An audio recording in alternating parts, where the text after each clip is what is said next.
Good evening, Greg. How are you doing? I'm all right. How are you? How are you? I'm not too bad. I've been feeling rough the last few days.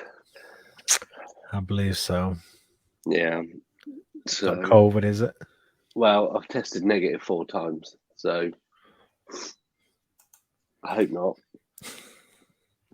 But yeah, I came home from work today. It's not particularly well. I did try. But my daughter had it all last week.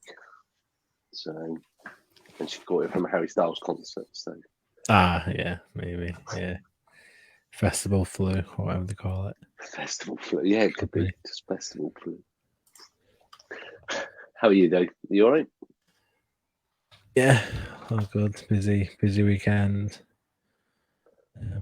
But yeah, good stuff coming up that we can Yes. talk about. So yeah, so we Yeah. jump on, do another live stream, not done one for a while. So Yeah. see what got. We'll have people joining us, chatting all things UFO, paranormal, whatever you guys want to talk about. Anyone in the comments, any questions, as always.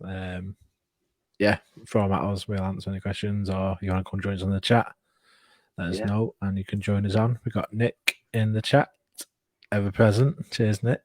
Good Cheers, Nick. evening. Evening. Nick says get better soon. Cheers. I'll be all right tomorrow. As does Natalie. Evening, Nat. Thanks. Thank you. I'll be fine tomorrow, hopefully. Slept for 16 hours yesterday, so yeah, I it's know. not nice. Thought Not COVID had gone. nice. You've had it a few times, haven't you? I've had it twice, yeah. So this will be my hat trick but I've been negative for the last couple of days, so one nightmare. One nightmare. There we go. There we go. That's enough about me. That is enough about me.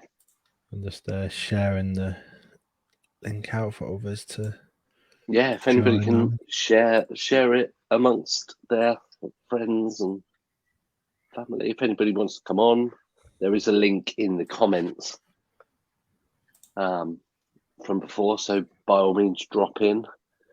I'll do that as well. Yes. There we go. I've just put that in the comments there. Pin that. And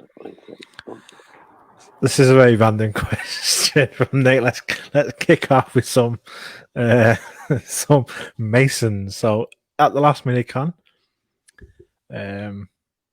plug. We will come on to the minicon shortly. Some news about that, so I will come on to that in a bit. Bit of topic. When I was eating my lunch outside, loads of Masons came out with briefcases. What the fuck do you think was in those briefcases? So the venue where we held minicon last year in Aldenshaw, Manchester, was at a Masonic Lodge. Pretty cool place. Old building. I like the symbols everywhere, all the imagery. So Masons with briefcases. What do you reckon, Greg? adrenochrome is what I think is in there. Could be. So that is my understanding, is the adrenalized blood of children, I don't know, which the elite use to stay youthful and live a long life, allegedly. Yeah. It's not something we really go down on this podcast, conspiracies, but who knows? Yeah, that could be something we introduce that we may also talk about later on. Yes. As well as we talk about our plans going forward. Definitely. Yeah, I'll tell you what, once you go into UFO Twitter and then start following other threads, you do some weird shit. And the elites and conspiracy threads around that are always on there. When there's like a basement in that lodge where they like got all the babies and infants that they get the blood off and maybe perform the rituals, and we never know. it was a cool place. Apart from that, it was a cool place with all the Masonic logos and such like. I've never been in it. Which could be.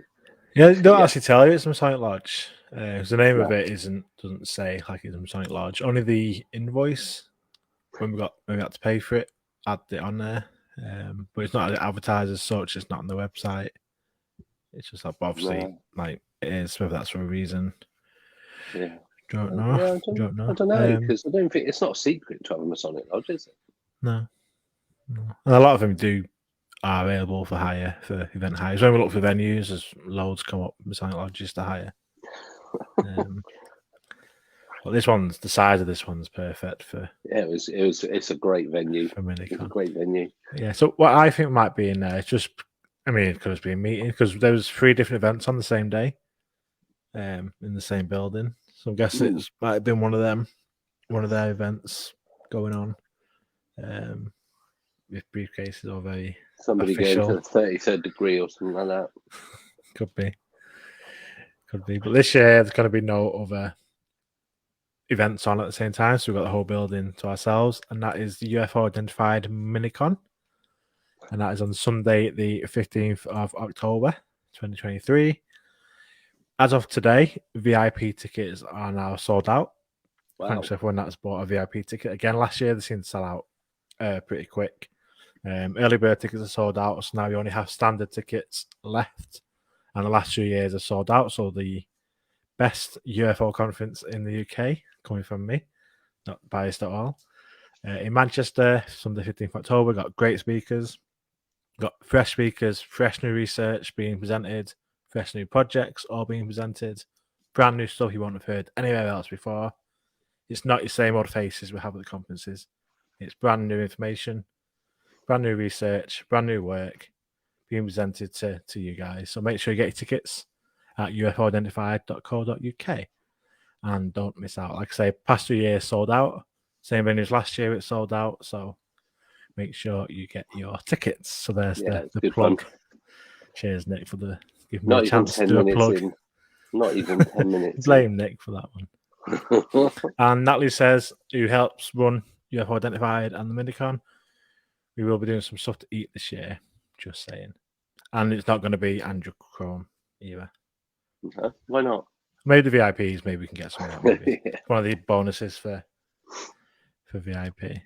I'll have to we'll have to have the merch store there again.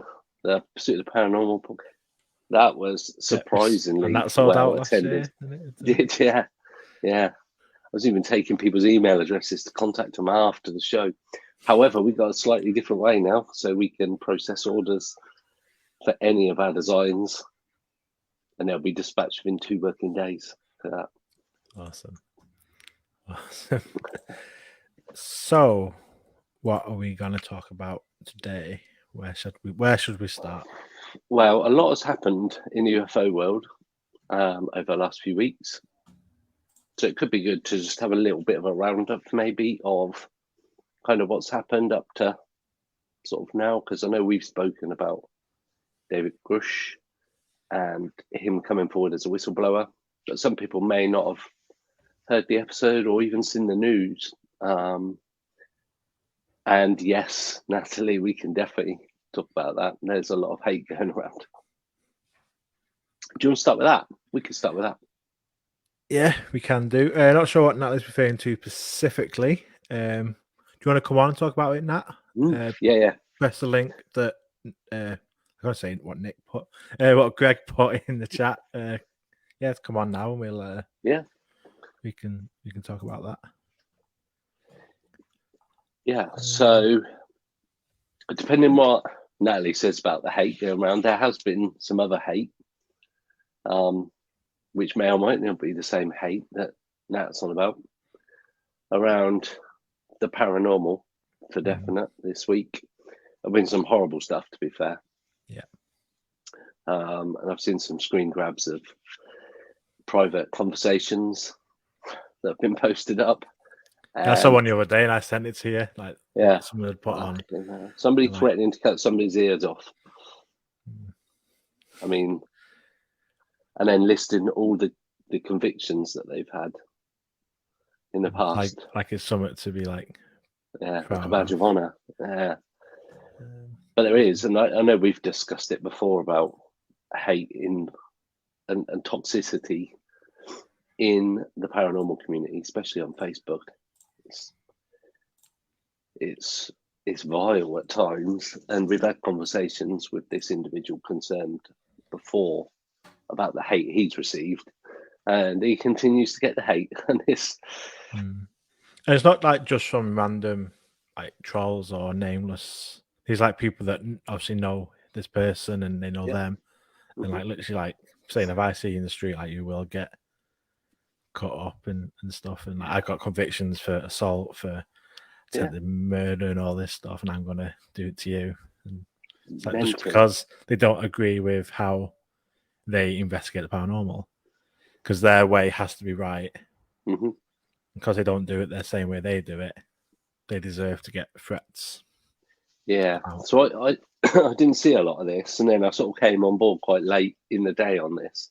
And I mean, even a minute or an hour in the internet can be like a lifetime of missed information. But yeah, it was pretty horrid, to say the least. So for people people should just do their own thing, and if they don't like what other people are doing, either be constructive, which I try to be, but gets me banned. I do try and be nice about it. But when you've seen the same picture of the Montreal Olympic Stadium in the fog about 500 times, people saying it's a UFO, it's hard to bite the tongue. But I don't do it with any malice. I try and do it constructively. Yeah, always be kind. Always be kind. Treat people with kindness, as Harry Styles says. Yeah. Natalie is here, so let's bring in Nat, and we'll talk about some of the hate. Hello. Good evening. Good evening. How are you doing, Nat? I'm good, thank you. How are you guys? Sorry you're not well, Greg. Thanks. No, I'll be all right. Oh dear. I'm down south. We're fine. We're hard. Is it man flu? No, I actually thought I pulled COVID off my daughter, but I don't. I've tested negative, so I don't know what it is. Yeah, I'm all right. But thank you for the concern. Yeah, I just wanted to bring up the hate that seems to be going around at the moment. I mean, I know it's something that's been going around in this field for forever and ever, really, the hate that goes on. You can't say something without someone giving you negative comments, but it seems to have really ramped up over this last month or so. Then obviously we've got the big interview that everyone's talking about, and that's caused a lot of debate and discussion, but you can't seem to have an opinion out there anymore without someone being quite rude and dismissive and nasty. And there's just no need. It does my head in. We're all here for the same reason, because we're interested in the same stuff, and people are bound to have different opinions. The world would be boring if we all thought the same thing about everything. Let's have a healthy debate, but let's not be nasty, guys. It's really too much.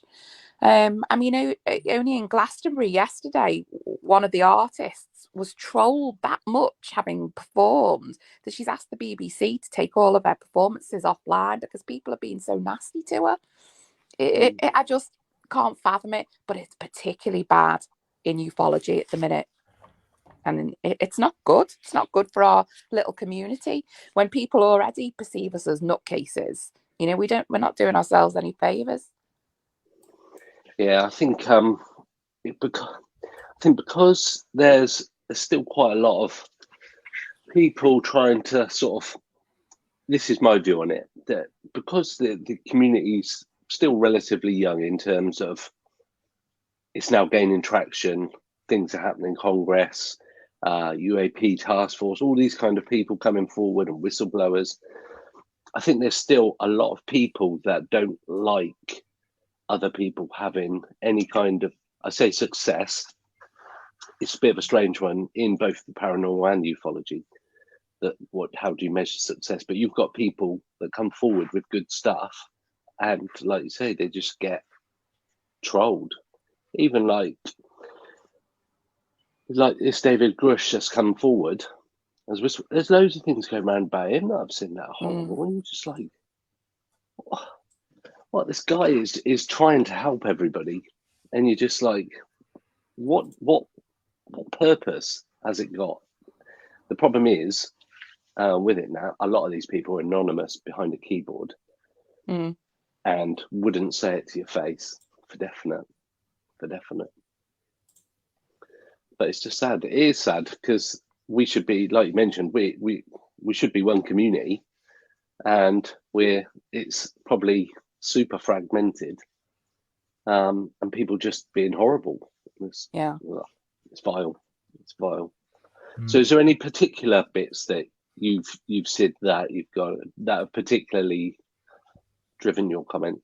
No particular bits, but what I have noticed is a massive ramp up in the past months, I would say, of more negativity and more hate out there amongst people who have good, have a good name within our field. Just, not being open to people having ideas and comments and suggestions that they want to raise or make themselves. I don't know why all of a sudden it's had this big, it's as if someone's just turned that notch up a little bit. We've all got our own opinions on the infamous interview. The more I watch it, the more I question more and more. And I think my own personal opinion is he's saying a lot of things that are second, third, fourth hand, that we have heard before. And the more I watch it, the more I listen to it, the more I think that. But I would no more go online and say, call him names, say he's a twazzock, he's this, that, and the other, and all these terrible things that you read out there, because he's entitled to his opinion. He can voice his opinion on what he believes is going on, and let him have that opinion. Let us all have our own opinions without having to be battered down. I mean, some of the comments that people are putting are vile. They're not just, oh, Greg, I don't agree with your comment. I believe in X and you believe in Y. It's, oh, Greg, you believe in X and I believe in Y, and I'm going to come and hunt you down and shoot you because you're this, that, and the other. And, calling you all kinds of names and threatening you. It's so over the top for someone who's just having an opinion, in my opinion. On the sort of the David Grush squash. No one really knows how to pronounce his name. One thing that's come out the past few days, I think, because the opinion you've got on sort of the information, you got to take it separate from the information and the person. But people don't like the information, so they go after the person, which is wrong. It's go after information, fair enough, but you don't go after the person. And when we very, very first talked about it, literally the evening that came out originally with the article about a month ago now, I thought there was nothing new in there. It's especially after watching the interview as well. Like, he's not telling us anything new. It's all like it is hearsay. It's all what I've been told. I've been told this. I've been told that, and he believes whatever. That's fair enough. But then this week, over the weekend, I've seen it where Ross Coulthard, who did the interview originally, has come out and said that he's got autism, and then other people, like I've seen Stephen Greenstreet attacking him because he has autism, and saying that people that have autism are more prone to believe stuff that people tell him, and that's why he believes that all this is true. But the guy had level 50 security clearance in the US government and the US military, so yeah, he's not just some random dude, is he? Yeah, so that if his autism affected him to that level, then he wouldn't have had this job. So it's just like, why are you attacking the person? Why are you attacking his condition, his mental health, his health condition, just because you don't like the information he's putting out? So that was someone like Stephen Greenstreet, who's like a New York Post journalist, New York Times or New York Post, can't remember which one it is, but got quite a Twitter following. Him to come out and attack his autism rather than information is just like say bang out of order to be doing it's just mean. It's a low blow. It's a low blow. Nick has said it has always been this way, though, unfortunately. Everybody who has a different opinion will belittle anything that does not fit in that box. Typical example being in cryptozoology. And the big guy, some people believe flesh and blood, Bigfoot. Something gets more than that and argue about it constantly. Like debates, like say, debate's fine. When it becomes arguing, people falling out, actual like proper fighting between each other, just because, and no one knows. That's the thing, that with all this stuff, nobody knows for sure, so nobody can know they're right or wrong. No. But they will fight to the death about their opinions and just be so sort of steadfast in their opinions and beliefs that they're not even open to change, open to discuss it, to take other people's opinions on board. So it's in this sort of field where, like I say, there is nothing concrete. Surely sharing opinions and thoughts and theories is the way to learn more and open your mind, rather than just shutting down anyone that has a different opinion. So otherwise, how do you learn? I think some people, though, because they don't get that scoop on the story, or they're not the first one to break it. I think that's where the problem comes, because ufology is becoming such a mainstream thing now that people are talking about it quite a lot. Even people who are not into ufology. And I think there's a race now for people to become the first to break a story. I've seen people like John Greenwald for the Black Vault, and people like going at him. I've been following him for 20 odd years at least. He's about my age, so about 20 years ago, I was following him on the early internet, and people like or don't like people on the internet, that's fine. But I get there's a lot of people just go after. They just go after because they've not had the success that other people have. Like, I expect people to be going after Ross Coulthart soon because he broke David Grush's story. Even I though, think he did a good job. yeah, the questions he was very balanced. Yeah, the questions he asked were the questions that I would have asked. Mm-hmm. And every time he asked a question, it's like, that is a good question. That is a good question. So, yeah, I think there's a lot of jealousy. And I think that's what it comes down to. There's a lot of jealousy. People don't too many like people egos. It's egos coming, especially, like I say, you see people have success and people maybe have tried for years and just not really got sort of their name out there or whatever. It just comes down to egos and for whatever reason. And that then comes before actually doing the work. And I talked about before, like the opportunities that we've turned down as UFO identified to literally get our name in front of millions of people.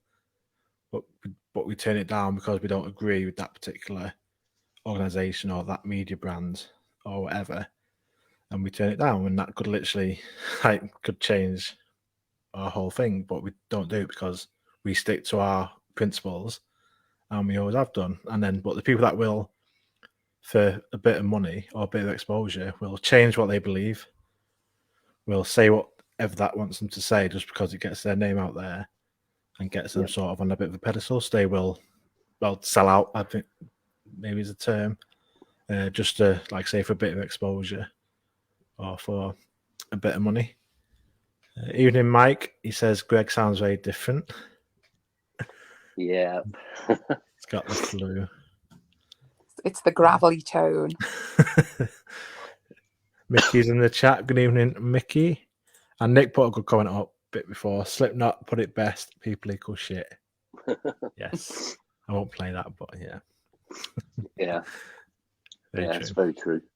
It's very true. But then there you have the other side of the argument as well, Nat, that people are so closed-minded about the stuff that they're putting out that they're not even prepared to discuss, which I know we said it's good to discuss, and it is. So that's very big in the paranormal community, where people will put a photograph up, and when you try and explain what you believe it is, lens flare from an iPhone essentially is the main one. People don't like it. Like, why are you in this group if you're a non-believer? Mm-hmm. It's like, well, if you actually spoke to me, I'm not a non-believer. I'm actually a believer. So it's difficult because people sometimes just will not accept that any other view than their own is right. Mm. And that Ash is causes a always problem. getting in trouble for saying it's lens flare and other things. Mhm. I chuckle to myself all the time when I read the comments. But people just don't People accept. don't take it well. In No, fact, and it's they're this, offended by it. yeah, and that's just as bad. They just go, why are you here? Why are you on all these posts saying it's lens flare all the time? Probably because it is. But people just not prepared. So you've got the two sides that people not prepared to openly debate evidence they've got. Why share it if you're not prepared to sort of discuss it? But then you, like you say, you've got attacks on people for daring to be different and giving their opinion, and people attacking their opinion. And we're in a world where we should be doing better, but it's like we talked about this guy before a couple of times, Nick Pope, who has been kind of the media figure for the UK for 30 years now. Yep. Pretty much. And there's people within the community that every time he posts about something or gets mentioned in something, they're attacking him in the comments with links to FOI documents from the military, from the government, saying this was Nick's role. He didn't do the job that he said he did. He was only like a low-level clerk. He never investigated UFOs. He never headed up a UFO desk. There was no UFO desk. His job was basically responding to letters saying, "Yeah, we've got a report. It'll be filed." Basically, that was his job. And the guy made a career out of it. And if that was his role in the MOD, which the MOD says it was, that was his role. Fair enough. But he's still, since he left, he's obviously turned his career into ufology. So just because maybe he's glorified his job a little bit to sort of get that original sort of fame in the media, doesn't mean that he doesn't know what he's talking about today. Doesn't mean that he hasn't been following it for 30 years, researching it for 30 years. But then he posts anything and you get the Nick Pope haters just on the comments all the time. It's like, give the guy a break. Like, I don't necessarily agree with him, but as a person, he's a lovely guy. And I mentioned before, he replies to emails. He's very open. He's very approachable. Whereas other people have been around for a tenth of the time that he has, with probably a tenth of the knowledge. Just what interact with people, it's their way. And this is what they know. This is what they say is happening, and you can't even communicate with him. Whereas Nick Pope, for being probably one of the most famous ones, because he's always in the media, he's always in the paper, he's always in documentaries, will reply, and he's very open, even though he gets the shit that he does online. And like I say, even though I don't necessarily agree with him, but as a person, he's super nice bloke.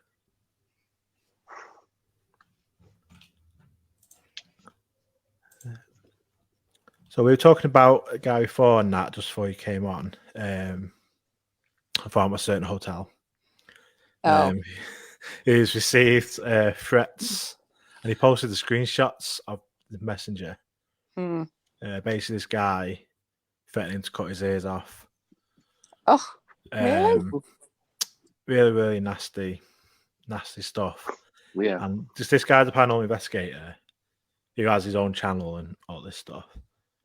And he's like, because Danny does things differently, he's basically took, I don't know how, like, about, but basically took exception to it, and like basically listed off a lot of his convictions for assault and violence and all these different things. Saying, I got convictions for all this, and if I see you, I'm gonna cut your ears off, watch your back, and all this stuff. And this is like someone that they know who it is, but he's still just sending these threats to him, just because they don't agree with the paranormal, the way he investigates the paranormal. You know from the conversations that we've had that I might not necessarily agree with some of the things that this particular person does and the way things are run. But I would never, I'd have a debate with him over it, but I would never say those other kind of things. There's a line, and that's crossing the line big style. Yeah, to threaten to harm someone is not on. It's a criminal offence.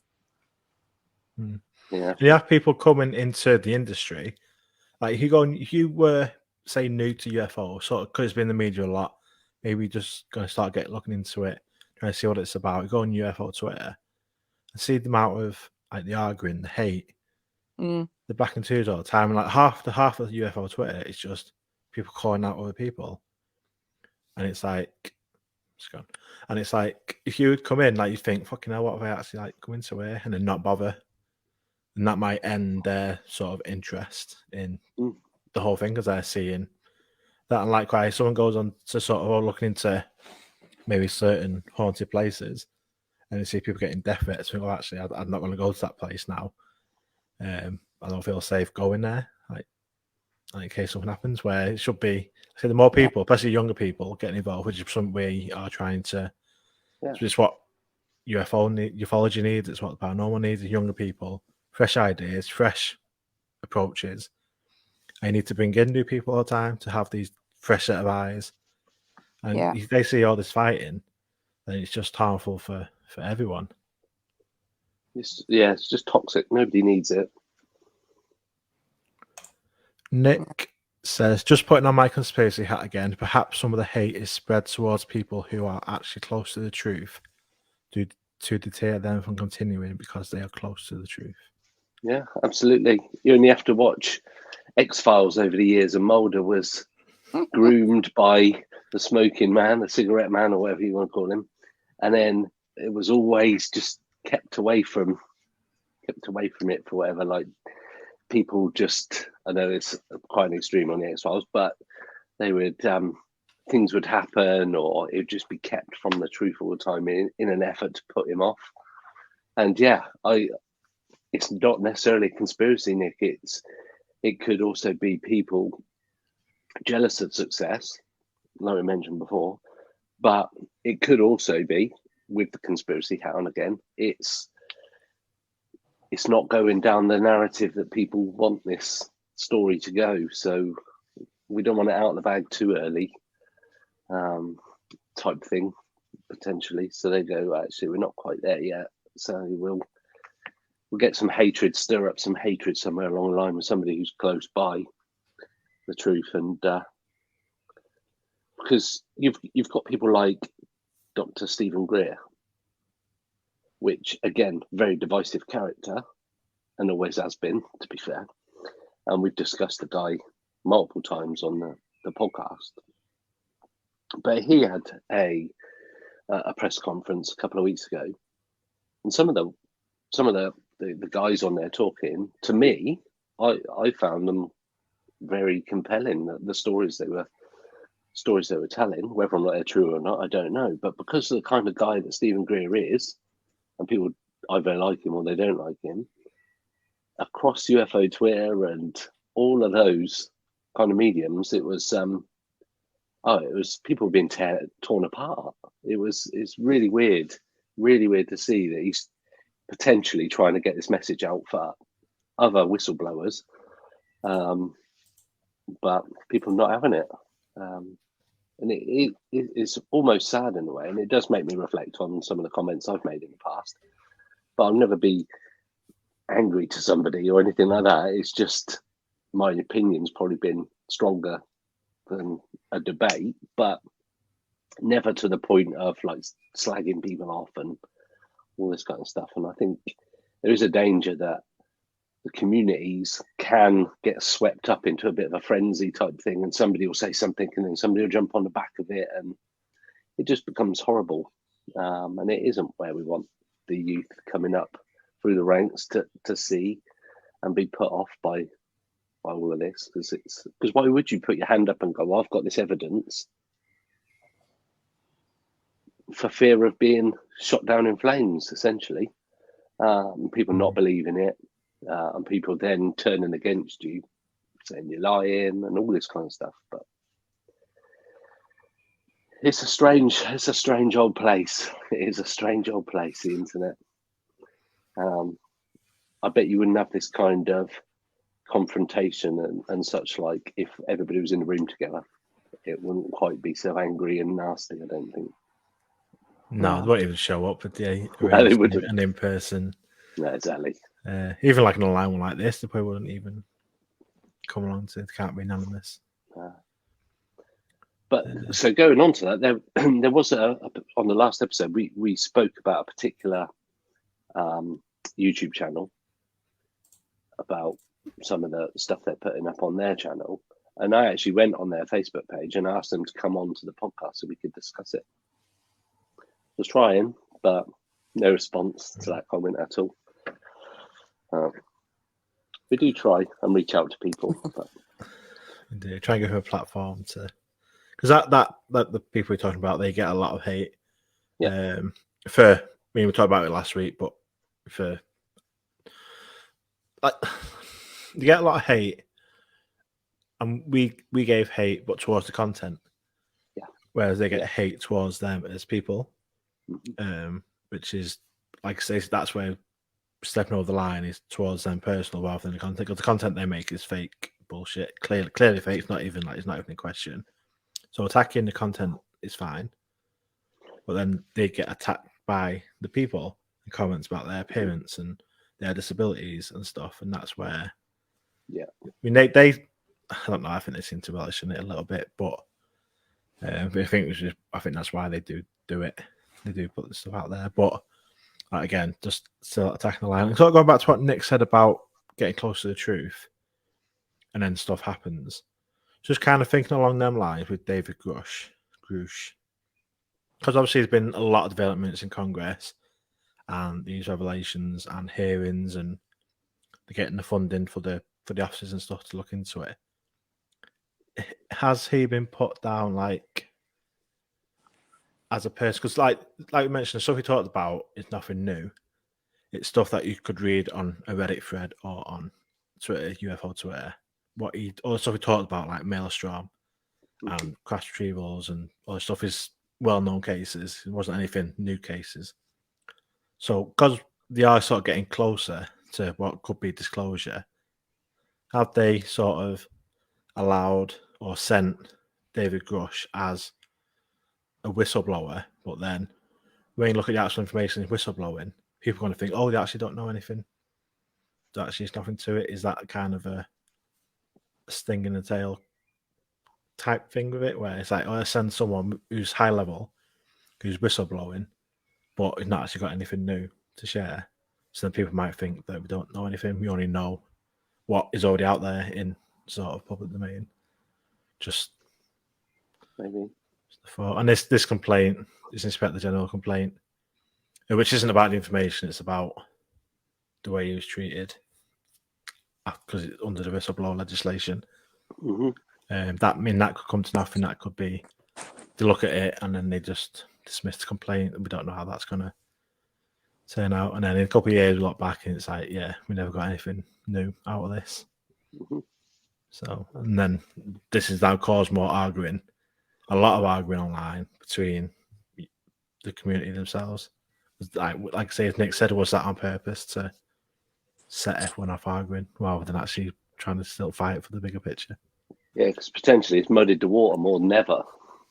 Yeah. Which is because, like you say, he's probably one of the most high profile and highly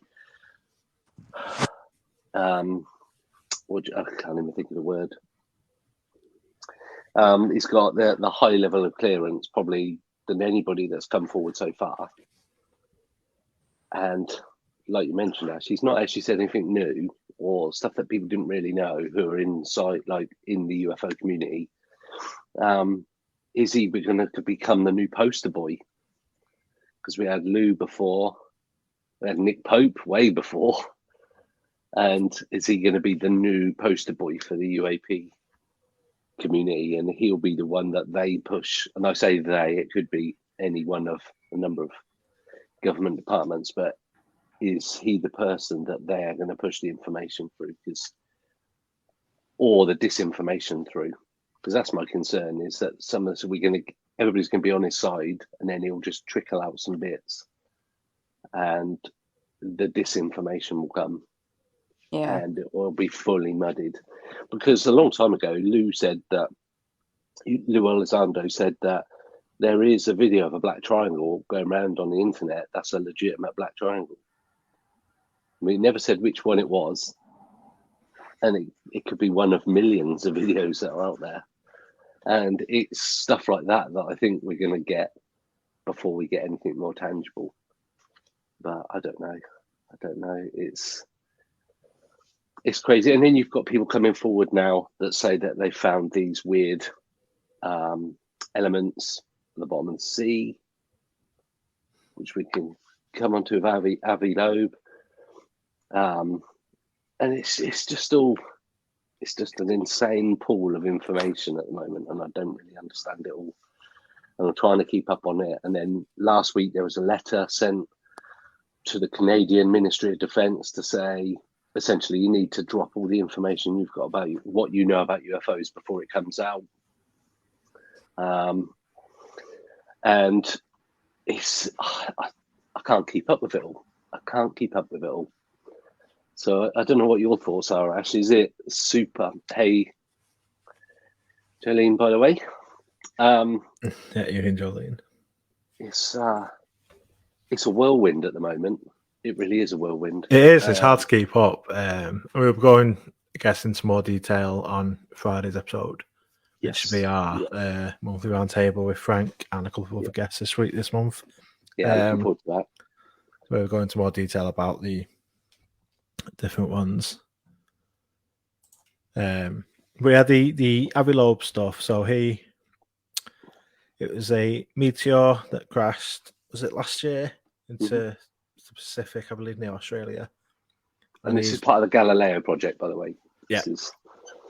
And he got the funding, a couple $1 million, to go basically and do a retrieval mission, try and find. They believe the meteorite came from like outside of our solar system, because most are just in our solar system. They believe this one came from outside the solar system.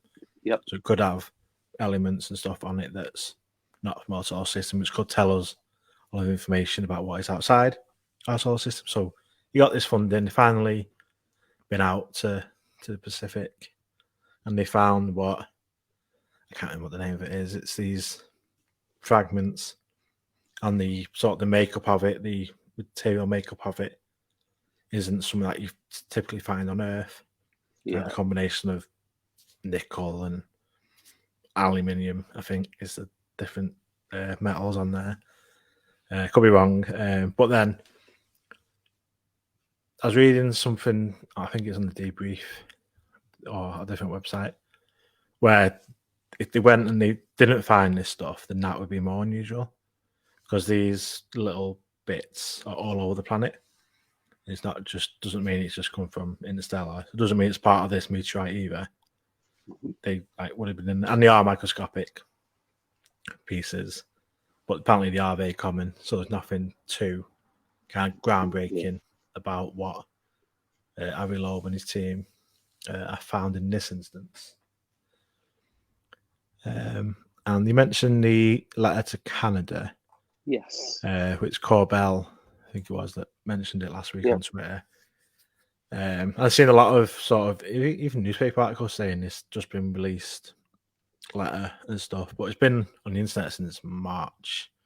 Okay. It's been published previously, but kind of went under the radar a bit. And then it's been, obviously, Corbell's now released it, and it's obviously, he's got more of a reach, I guess.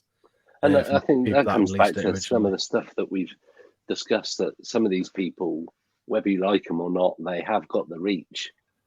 So when they put it out, other people attack them because they've had the information, but nobody's really picked up on it. So it's a power struggle at the moment, for definite. Yeah. Natalie's had to go, but thanks, Nat, for jumping on some great topic of hate.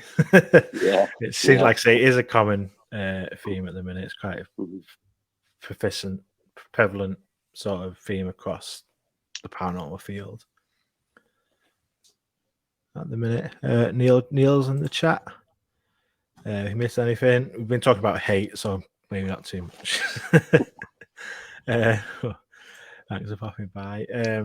Yeah, so sort of kind of news this week was more Gush revelations, a letter to Canada about basically UAP crash retrievals, and they mentioned the Five Eyes. Yep. It does implicate Australia, possibly the UK. So the Five Eyes is, if I get this right, that's New Zealand, Australia, Canada, UK, and America. Yeah. So Five Eyes, because that was a fairly new term to me, being the UFO sort of normal person. Yeah, well, I've only heard it in UFO. So there's so many, like you've got NATO and you've got United Nations, and this is just one, just them five. I don't know why them five in particular work together on something. Five Eyes. Yeah. Maybe it covers so much of the planet or something, maybe. Because they're on the other side and they just have a... Yeah, maybe. Yeah. We're reaching them weirdest in there, like, oh, little us, we're here. We've got filing Dales that's looking at the space all the time. That says sounds like Five Guys. Yeah. Love if you want to afford Five Guys, we do accept donations. Yeah, bloody hell. Don't even talk to me. I went to Five Guys and felt like I was mortgaging my property. But it's even worse down there for you. Yeah, it is expensive up here. I think it was 2 burgers, 1 portion of chips and 2 drinks. It was like 32 quid. That's not fucking hell. Anyway. Jesus. Yeah, so this letter to Canada from... Thanks, Neil. From one of the MPs. I wish I had it in front of me when I'm reading it. I've not planned or prepared for this. I literally got in at like 8:05 and we were supposed to start at 8. Yeah, and they basically knowledge of crash retrievals of non-human, blah blah blah, UAP, and sharing that information with Congress and having to. And similar to that, the new legislation coming out about basically any sort of agency or private contractor that has any information on crash retrievals, non-human, whatever, has to basically let Congress know that information in the next 180 days, which is quite big. It definitely sort of seems to be stepping up on the kind of crash retrieval side of it. Maybe has come on the back of David Gush's comments. Yeah. It made me think about kind of what I was reading something about Bob Lazar, where if he or people that worked on that side of it, if they did have crash retrievals like Bob says they did, then this legislation says that they have to tell them about it now, and they've got 6 months to tell them, or it then becomes a legal or criminal problem if they don't tell them. So yeah, it's a bit interesting. Yeah, I think we're getting to the point is at what point does everybody start believing Bob Lazar? I know this is a whole nother conversation because I've always thought that Bob Lazar was pretty legit personally, and Natalie on there as well, 100% legit. I've always thought that somebody that out there with what they've been talking about, because if you take what he says just in writing and read it, you go, oh, that's nuts. He was right about a lot of stuff, and I know this element 115 there was a bit of public knowledge about that at the time he was talking about it, so it could be something that he could have read elsewhere. But the guy's had a horrendous life, really. He hasn't been like the Nick Pope or the Lou Elizondo or of his time. They destroyed him basically. And he was perfect for that because he got famous locally for putting a jet on the back of one of his cars and making his jet powered car. He's that kind of guy. That was primed really to be a great scapegoat for whatever project. But yeah, Bob Lazar's another discussion. There's people who just don't like anything that Bob says, but I think more and more that's coming out is affirming kind of what he's been talking about all these years, personally. But I don't know. See, it kind of been pretty quiet as well.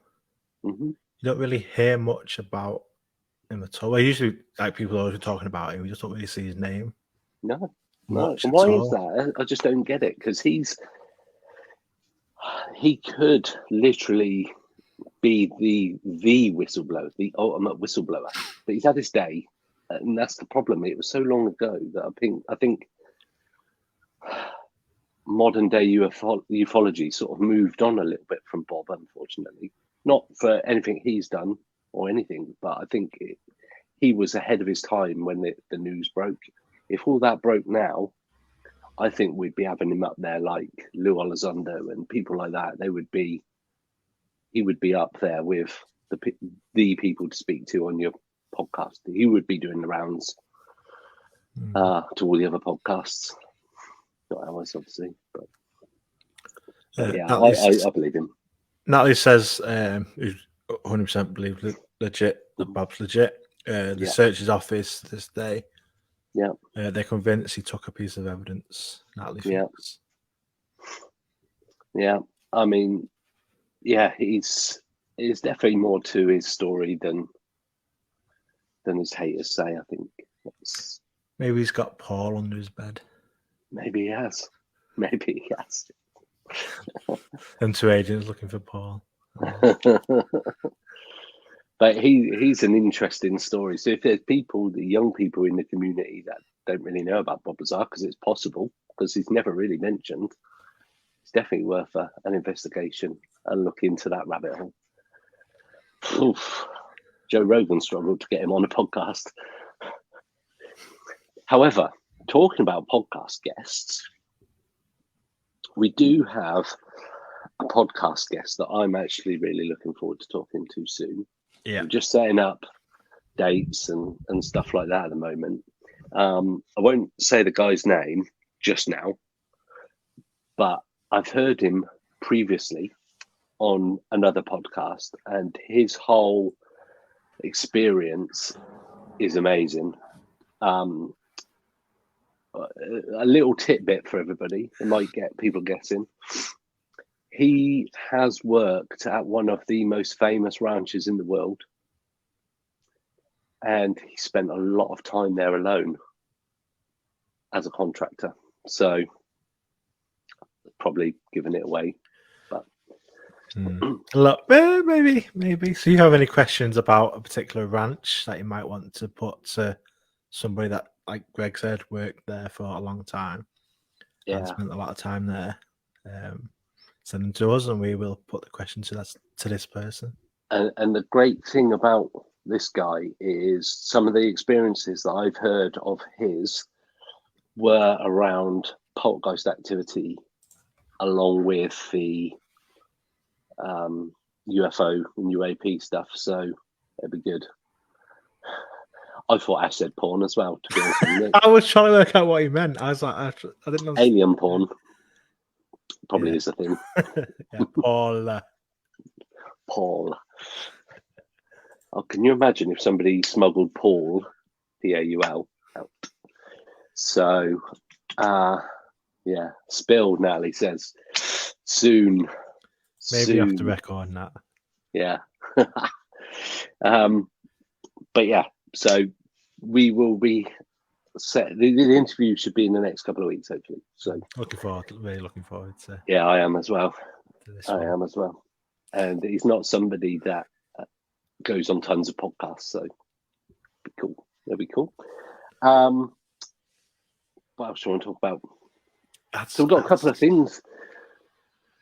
things for the podcast coming up. You want to talk about those? Yeah, we mentioned conspiracies a bit earlier. So what we are doing, some of you who have seen in the chat have been subscribers to our Buy Me a Coffee page. Thank you very much. It really, really is appreciated. Yeah. Helps us, gives us more motivation to keep doing it, because it's a hell of a lot of work doing it is 2+ episodes a week and everything else that we do. But we are ending the Buy Me a Coffee page, and we are moving over to Patreon. Yes. We just think that Patreon offers easier and better ways that we can manage it, and I think more people are aware of what Patreon is And Buy me a coffee is a bit of a nightmare to administer in the background. I'll be honest. It's difficult to know how he puts. Yeah. Yeah, and we're not done as much what we would have been doing had it been on Patreon. No. So for when we move over to Patreon, we are going to be doing exclusive stuff on there that won't be coming out and will be different to what we normally do as well. So our aim will be that we can get these episodes up before that. So the normal episodes before they go out. So you'd get upfront stuff before, but then there will be exclusive Patreon only content that won't be coming out elsewhere. So yeah, and it will be different stuff to what we normally talk about. It's stuff we've got interests in anyway. We'll be talking and reviewing lots of footage that's out on YouTube and giving our take on stuff like that we've done on some of our short stuff, but this will be Patreon exclusive. An area we haven't really covered is around conspiracies, so we'll be delving into some of that weird shit. Yeah, we've got quite a lot planned for. Yeah.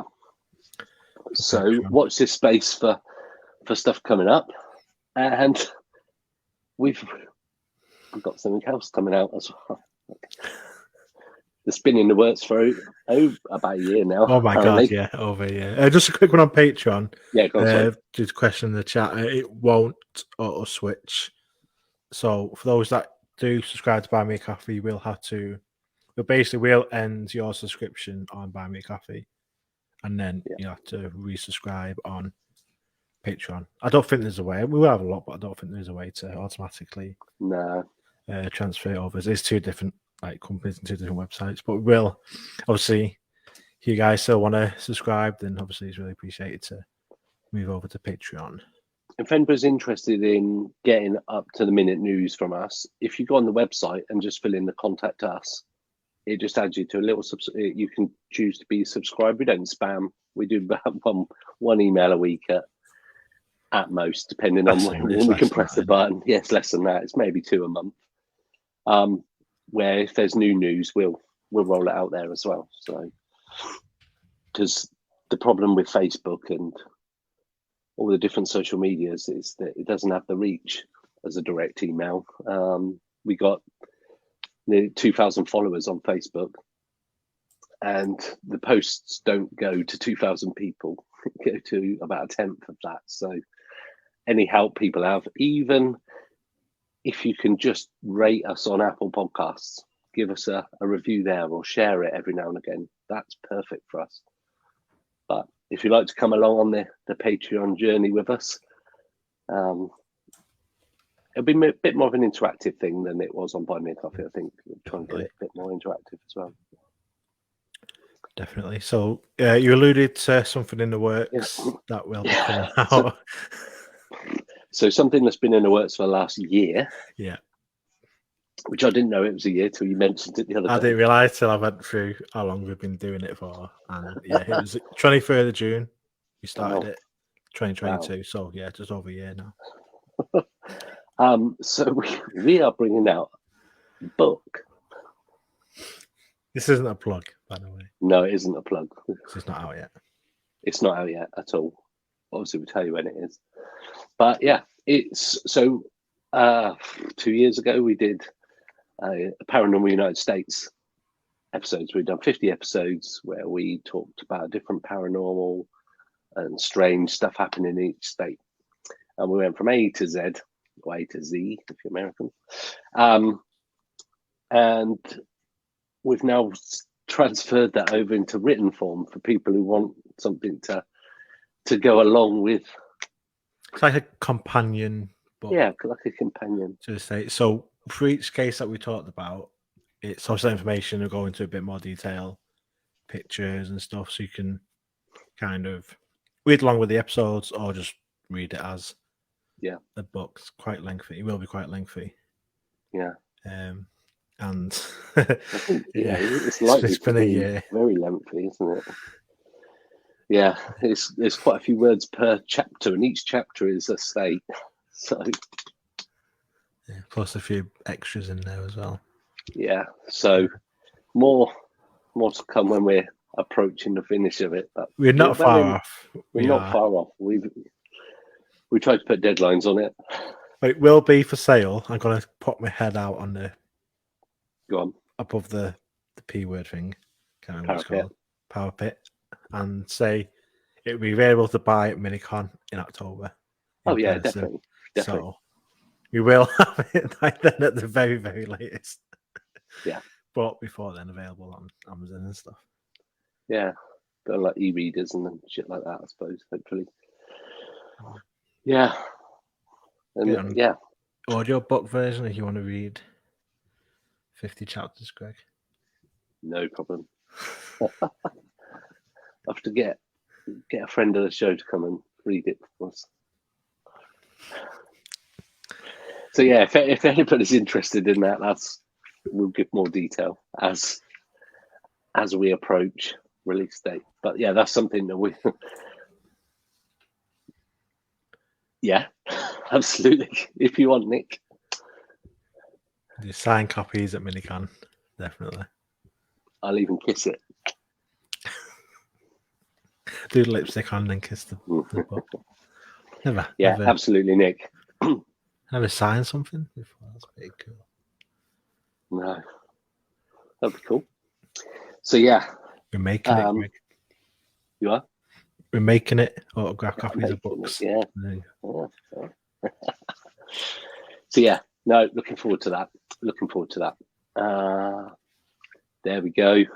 Patsy's down to record it. Ebook and audio, audible.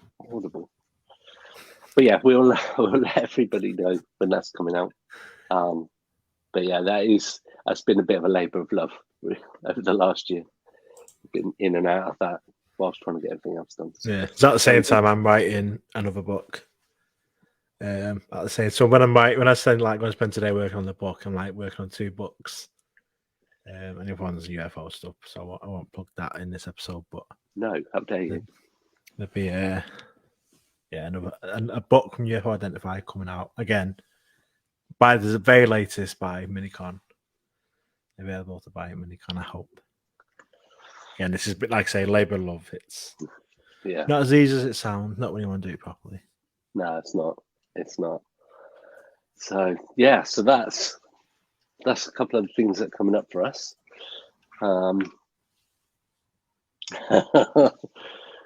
Definitely, we'll have mine and Ash's photos on front of t-shirts if you want to buy them.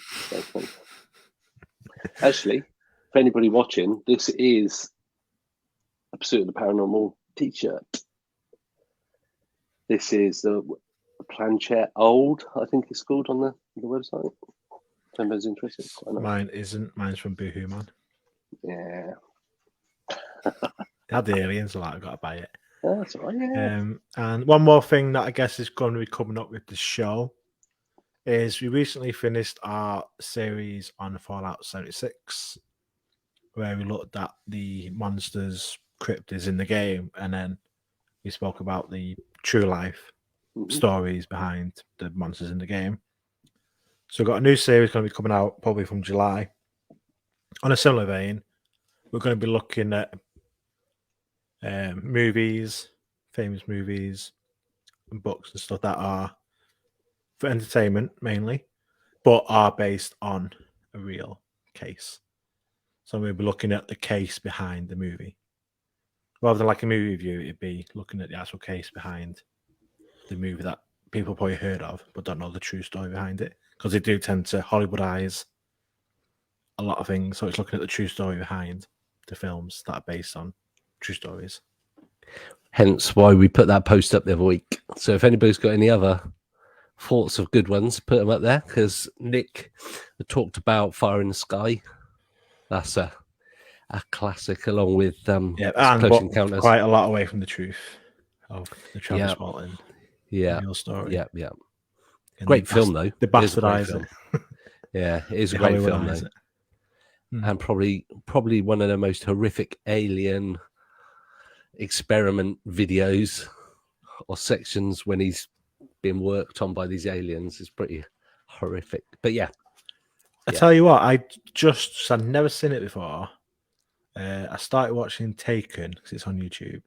The Steven Spielberg series about mhm. aliens and stuff. That is creepy as fuck. Yeah. It's quite old. I was watching it in bed. I couldn't watch it. I was getting freaked out. Like I was Oh, literally really? like, if my door's open, don't like my door being open. I'm like, get that feeling. I'm like, I'm gonna put the covers up because it's boiling hot. We're gonna put covers on because it's making me so creeped out. So I need to carry on watching Taken, but in the daytime, I think, with other people around, because shouldn't be But a scaredy cat, but I can be sometimes. But I think, it's going to be a good little series of podcasts. And like with a lot of things, especially if you believe some of the things, Steven Spielberg might be in the know with US governments and stuff like that. He's So done a what lot he's of saying, he's done a lot of films, and like I say, Taken TV series. and we spoke to that guy who gave Steven Spielberg's his books for Bigfoot and the Hendersons film. Oh yeah. They did as well. Yeah. So yeah, sometimes truth is stranger than fiction, and sometimes Hollywood is quite close to the nail on stuff, whether intentional or not. So yeah, looking forward to that one. It's a good excuse to watch some old films and new films. And You know what I got given? Not given, but lent. So Steve from UFO Identify. Stealing isn't being lent it, Ash.